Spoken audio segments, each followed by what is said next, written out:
Hello everyone, it's me Pavlo, and I've got for you today an ultimately precise daily dose of Ukrainian accent.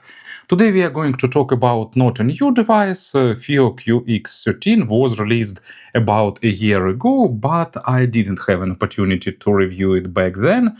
But late is better than never, because it's a device that really worth your attention, and of course it won't become obsolete fast.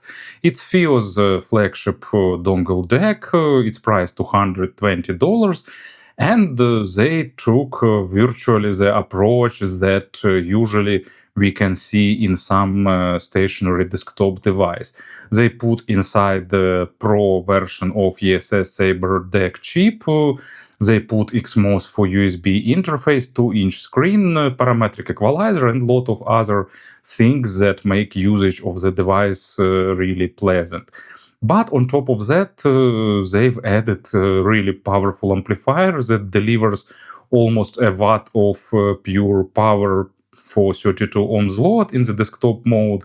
And with all that, we've got a pretty small and stylish device in the carbon shell. So I hope I've got your attention.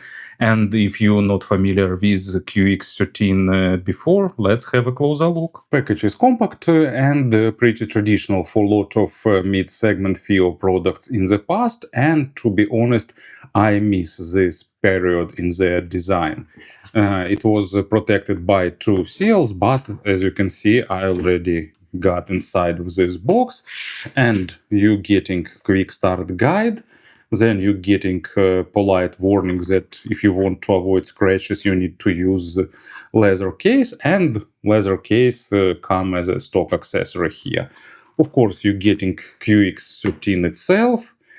You're getting nice short USB Type-C to Type-C cable and a bunch of other accessories. So high-res sticker if you like this thing, two covers for the USB Type-C, then screen protector, and the self-gluing magnetic ring. If you have a phone or some players that doesn't have built-in MagSafe ring, you can glue this one and use it as well as it was iPhone. So as you can see, accessory set is pretty nice. Design is really nice. FiiO decided to go with absolutely simple shape, just a regular rectangle, and instead use some fancy premium materials.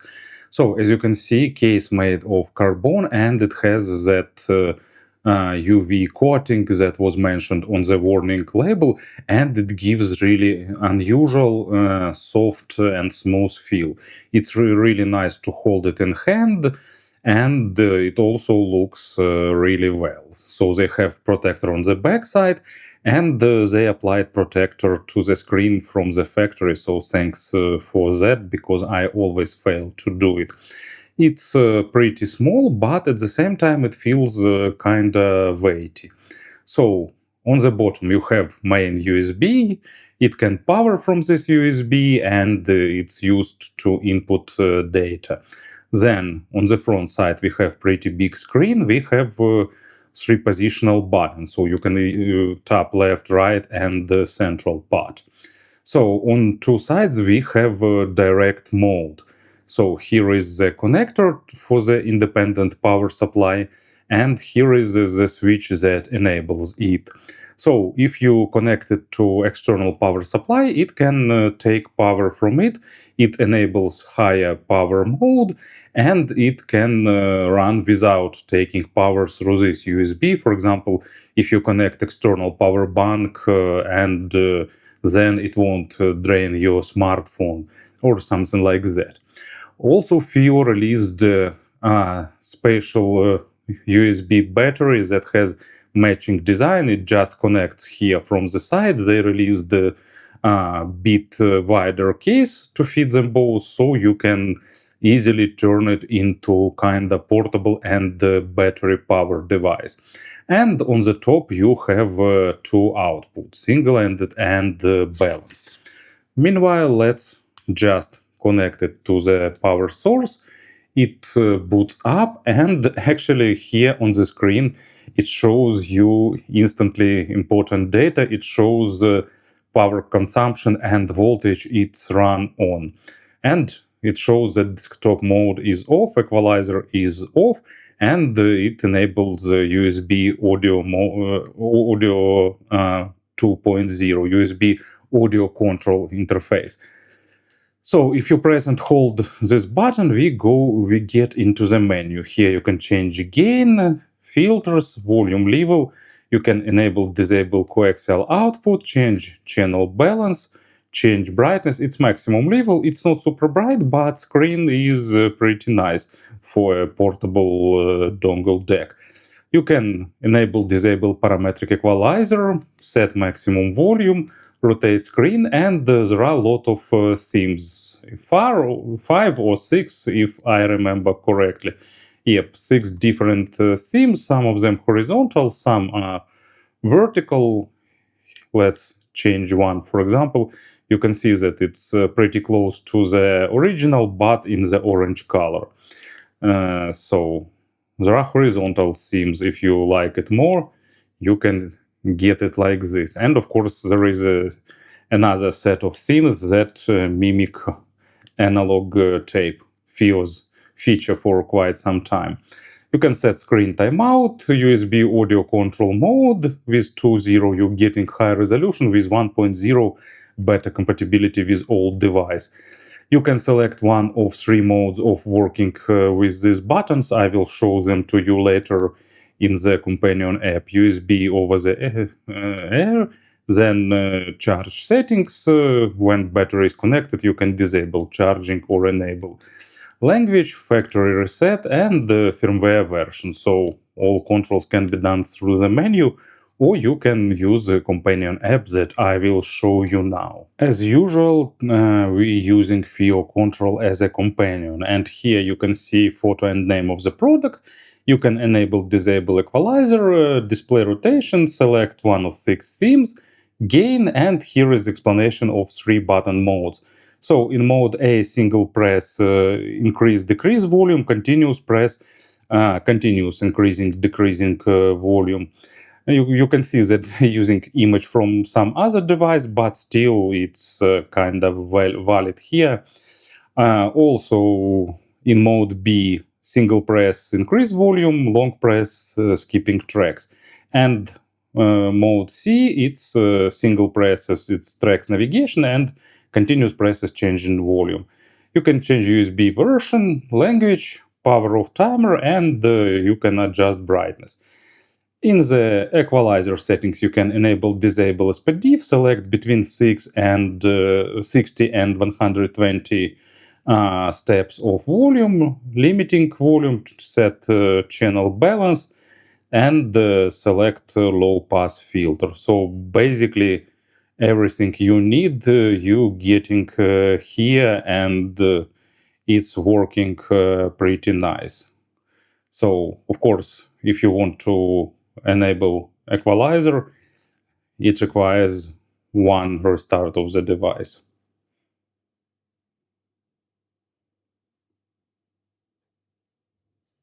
And after the restart, here is the equalizer, and it's FiiO's traditional parametric equalizer. It took some time to load, but you can adjust to your likings, either using regular sliders or using more complex parametric equalizer filters.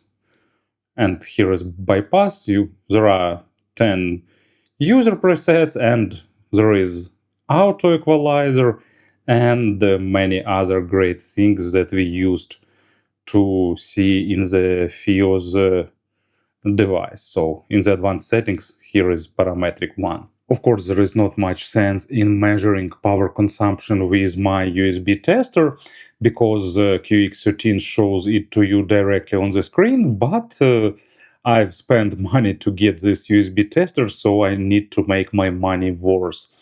And as you can see, actually readings are pretty correct, and USB tester shows exactly the same figures that QX13. And also a really interesting observation: if you lock the screen, you can save a bit of power. Of course, you can adjust sound whatever you want with parametric equalizer, but by default, when equalizer is disabled, you're getting typical FiiO signature sound, natural without any coloration, with great technicalities, but at the same time not too dry and monitoring thanks to good macro dynamics and the motion representation.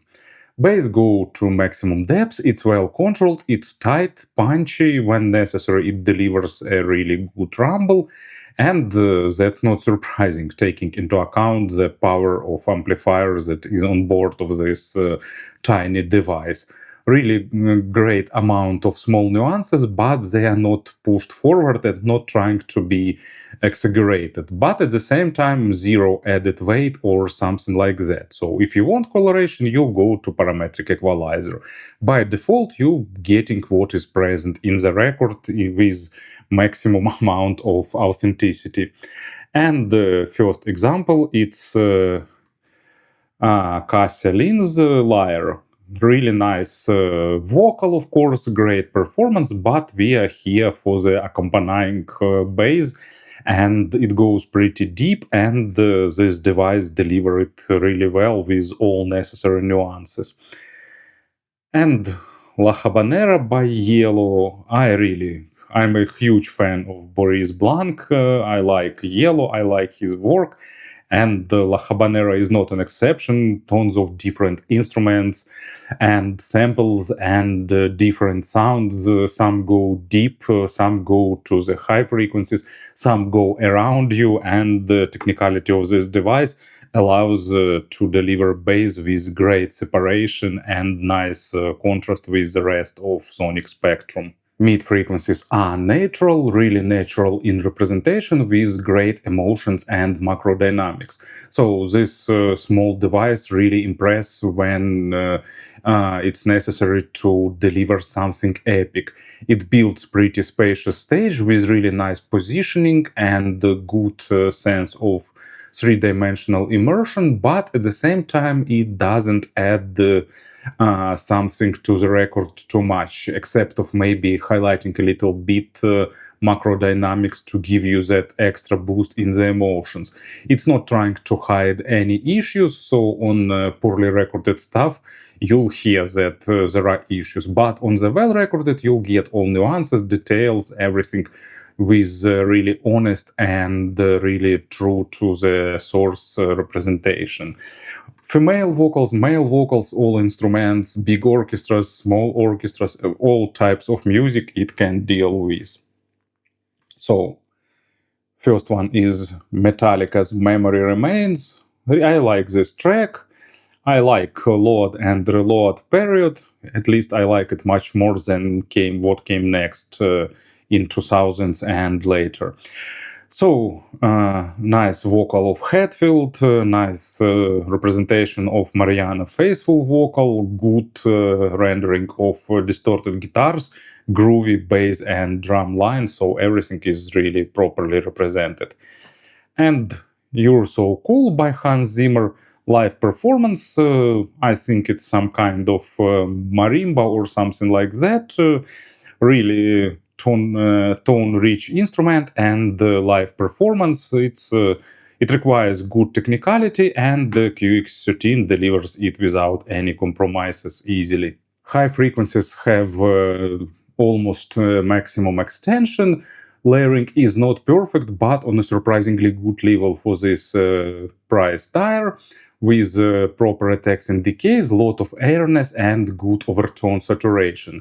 So if you used to some kind of smoother or warm treble, you'll need to use equalizer here, because by default it delivers treble in a pretty straightforward and rather energetic manner. It doesn't sound too sharp, but when some sharp notes are present in the track, when some sibilance is present in the track, it definitely will deliver it without any attempts to hide. But instead you're getting nice sense of airness and overtones saturation. It's not on par with high-end devices in terms of treble performance, but for the mid segment it's really impressive results. And what I've got as an example. First one is Your Latest Trick by Dire Straits. Saxophone, guitar, vocal, a lot of things going to the high frequencies, and to deliver that all with all nuances, you need good technicality, but at the same time not overly dry or sharp high frequencies, and the QX13 delivers it really well.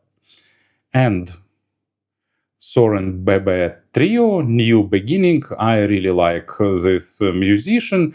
You can go to his website and order a free CD. You pay only for shipping.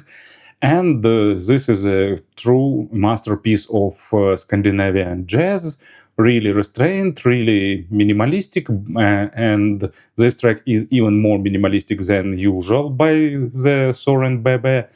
But it's really well performed and nicely recorded with tons of nuances in the instrument's overtones, and the QX13 deliver it not at 100% but on a really nice level. Of course, QX13 is really versatile device in terms of pairings.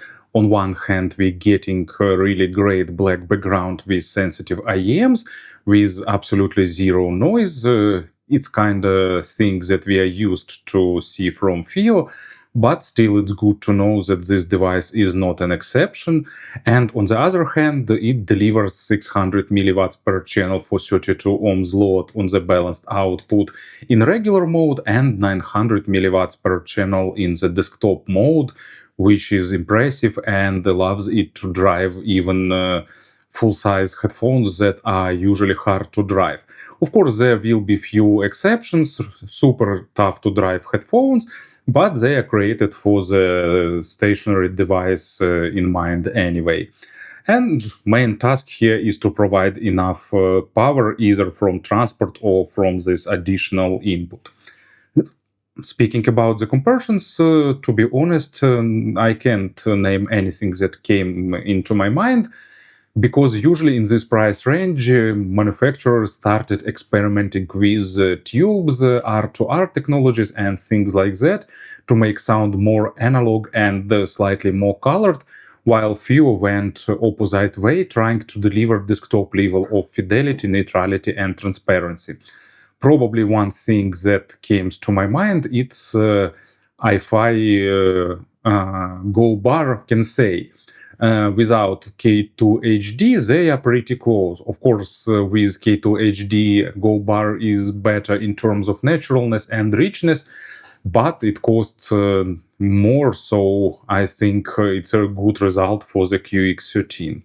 To summarize everything, it's a really unique device because FiiO took pretty good desktop level components and put them into small, stylish, portable case, filling with their signature technologies, and in this aspect, it's a really flagship device for them.